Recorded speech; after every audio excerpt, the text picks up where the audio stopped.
पूरा social media national और international इस बात से, क्योंकि लगभग 350 करोड़ लोग हैं भारत में और पूरी दुनिया में जो सीधे सीधे बुद्ध की फिलॉसफी से जुड़े हुए हैं।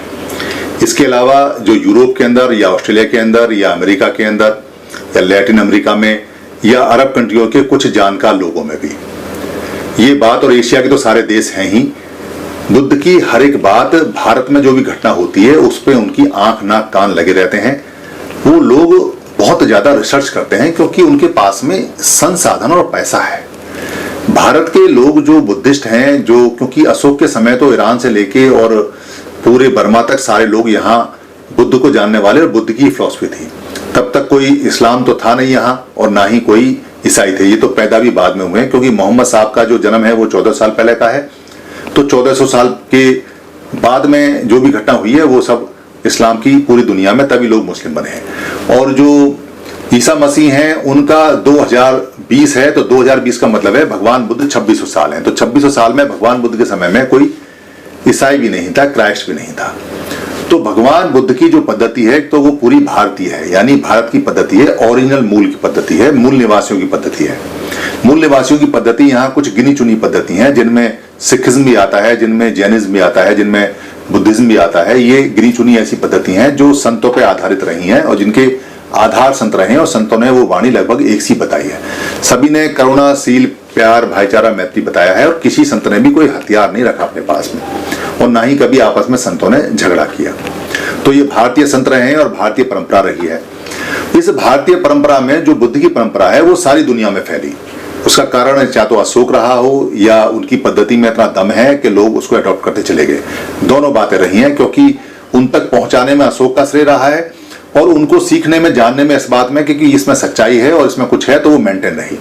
अगर अशोक ने भेजा भी होता और अगर बात में दम ना होता, बुद्ध की बात में दम ना होता और सच्ची ना होती, तो कोई अडॉप्ट भी नहीं करता, खत्म हो जाती अब तक। और अशोक ने अगर ना भी भेजा होता, जैसे आज के समय में अशोक तो है नहीं भेजने के लिए, जो सम्राट अशोक है वो है नहीं, उनको तो गए हुए बहुत साल हो गए, तो अभी भी ये सारी दुनिया में जा रही है। और सम्राट अशोक के टाइम में तो अमेरिका था भी नहीं, तो जब अमेरिका था नहीं और फिर अमेरिका में भी ये पहुंच गई है, यानी जो समुद्र पार है वहां भी जा रही है, तो इसका मतलब फिलॉसफी में दम है, सच्चाई है, बात में सच्चाई है।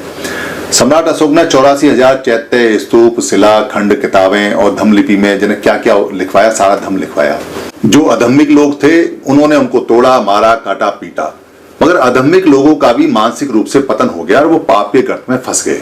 कोई किसी की विचारधारा या मान्यता से अगर नफरत करता है तो वो सबसे पहले अपने आप से नफरत करता है। इस बात को आप सीखें, इस बात को आप समझें कि अगर मैं आपकी विचारधारा से नफरत करता हूं तो वो नफरत मेरे अंदर है, विचारधारा में नफरत नहीं है। मैं करता हूं तो मेरे अंदर है। अगर मैं आपका घर तोड़ता हूं तो घर तोड़ने का जो पाप है, जो नफरत है, वो मेरे अंदर है, घर में नहीं है। तो कोई व्यक्ति अगर अशोक की विचारधारा को या बुद्ध की विचारधारा को या किसी और मत की विचारधारा को अगर तोड़ता है तो विचारधारा में कोई दिक्कत नहीं है, दिक्कत उस व्यक्ति में है, उसके मानसिक पड़ाव में है।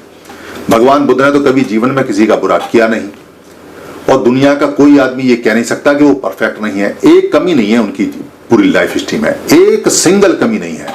कोई अगर ये कह दे कि एक रत्ती भर का सुई का भी कमी है तो भगवान बुद्ध का पूरा धम्म उसके लपेटे में आ जाता। एक सिंगल कमी कोई नहीं बता सकता उस संत के अंदर, उस व्यक्ति के अंदर जो शुद्ध हो गया, परिशुद्ध हो गया, 100% प्योर हो गया।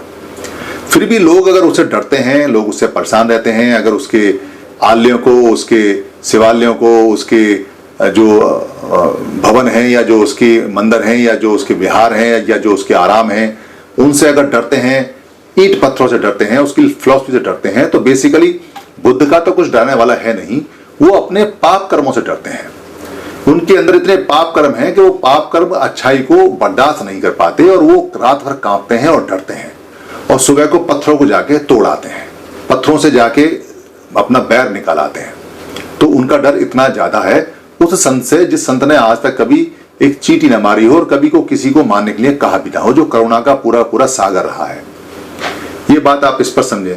तो उसके अगर कोई चिन्ह निकलते हैं जमीन से, क्योंकि निकलेंगे, 84,000 हैं पूरे भारत में, ईरान से लेकर यहाँ तक सब जगह मिलते हैं, पूरे पाकिस्तान में मिलते हैं, पूरे अफगानिस्तान में मिलते हैं, पूरे नेपाल में मिलते हैं, श्रीलंका तो भरा पड़ा है, बर्मा है, थाईलैंड है, लाओस है, अब तो पूरी दुनिया में है।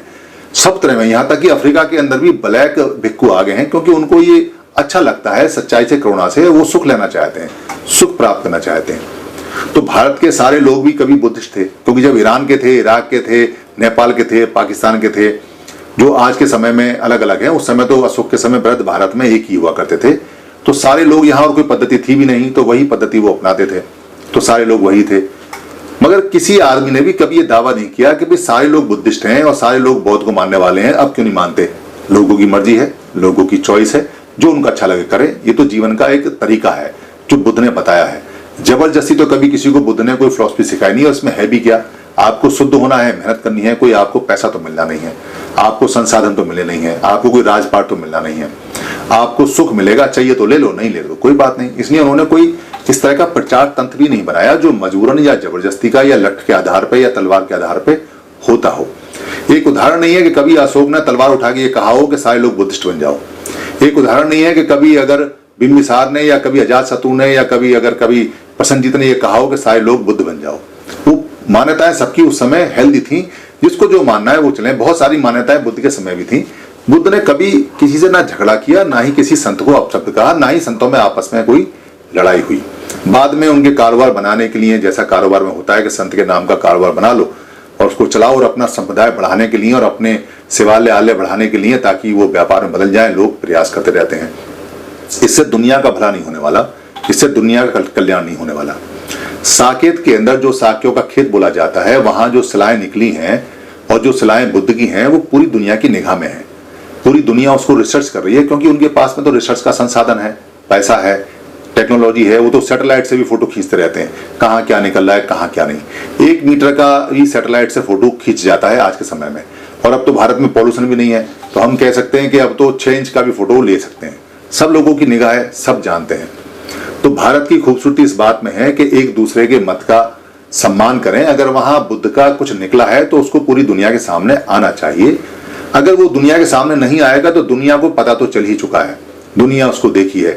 कहीं बाहर लोग जाएंगे तो हमारी बहुत बदनामी होगी कि हमने बुद्ध का जो निकला उसको हमने खुर्द-बुर्द कर दिया या उसको माना नहीं, और हमने दूसरी मान्यता उस पर होगी। तो दूसरी मान्यता किसी तीसरी मान्यता के ऊपर या चौथी मान्यता के ऊपर या पहली मान्यता के ऊपर अगर थोपी जाएगी, रखी जाएगी, तो वो मान्यता मानी नहीं जाती। मान्यताएं संतों की होती हैं कि वो अलग अलग चलें, अलग अलग अपना काम करती रहें। एक दूसरे की मान्यताओं को समाप्त करके कभी कोई मान्यता जीवन में बड़ी नहीं है, हमेशा उसको घृणा की दृष्टि से देखा गया है। आने वाली जनरेशन भी इस बात को जानेंगी, मानेंगी कि इस मान्यता के नीचे एक सभ्यता और दबी पड़ी है, एक मान्यता और दबी पड़ी है। अब इस मान्यता की मान्यता कोई मान्यता है ही नहीं। इसलिए सोचें, समझें, और जो सद्बुद्धि के हिसाब से कार्य हो उसको करें, जो देश की तरक्की के हिसाब से हो, जो देश में इज्जत बनाए, जो दुनिया में इज्जत को पैदा करे। कहीं हम सर उठा के चल सकें कि देखो हम सभी का बिल्कुल आदर करते हैं, सम्मान करते हैं। उसके हिसाब से जीवन लंबा है, देश को बहुत आगे जाना है। लोग आते रहते हैं, जाते रहते हैं। मान्यताएं, जो मान्यताएं होती हैं, जो सही होती हैं, वो हमेशा टिकी रहती हैं, और जो मान्यताएं काल्पनिक होती हैं, जो खराब होती हैं, वो कुछ समय के बाद में अपने आप ही खत्म हो जाती हैं। धन्यवाद। आप सभी से ये निवेदन है कि अगर आपको ये वीडियो अच्छी लगती है या बाकी वीडियो अच्छी लगी हैं और आपको लगता है कि धम्म की वीडियो किसी को और मिलनी चाहिए या किसी को गिफ्ट में भेजनी चाहिए या किसी भाषा में कन्वर्ट करके आगे बढ़ानी चाहिए या प्रिंट में किताब में छापनी चाहिए या इसकी जो ऑडियो है उसे निकाल के भेजना चाहिए या इसका किसी पार्ट को इस्तेमाल करना चाहिए, तो आपको लिबर्टी है, आपको छूट है। ये सभी कॉपीराइट फ्री हैं। आप अपने फेसबुक पे, अपने पेज पे, अपने ट्विटर पे या अपने हैंडल पे या लिंक को कहीं भी शेयर कर सकते हैं, कहीं भी चला सकते हैं। आप यूट्यूब पे भी चला सकते हैं, अपने नाम से चला सकते हैं। इसके लिए इजाजत लेने की या परमिशन लेने की बिल्कुल भी जरूरत नहीं है। आप इसको अपना मान के चलाएं, क्योंकि धम्म सबका है। हम जो बताते हैं वो भगवान बुद्ध का है या महापुरुषों का है, उन्हीं की बात को सरल भाषा में बताते हैं। हमारा सिर्फ इतना राइट है इस पे कि हम इसको लोड कर देते हैं, बाकी सारी ये पूंजी आपकी है। धन्यवाद।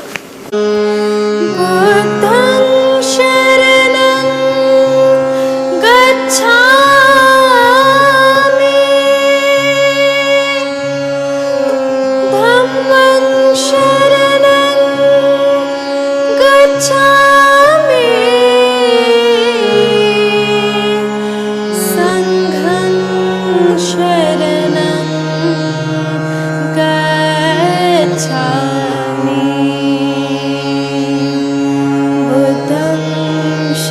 शरणं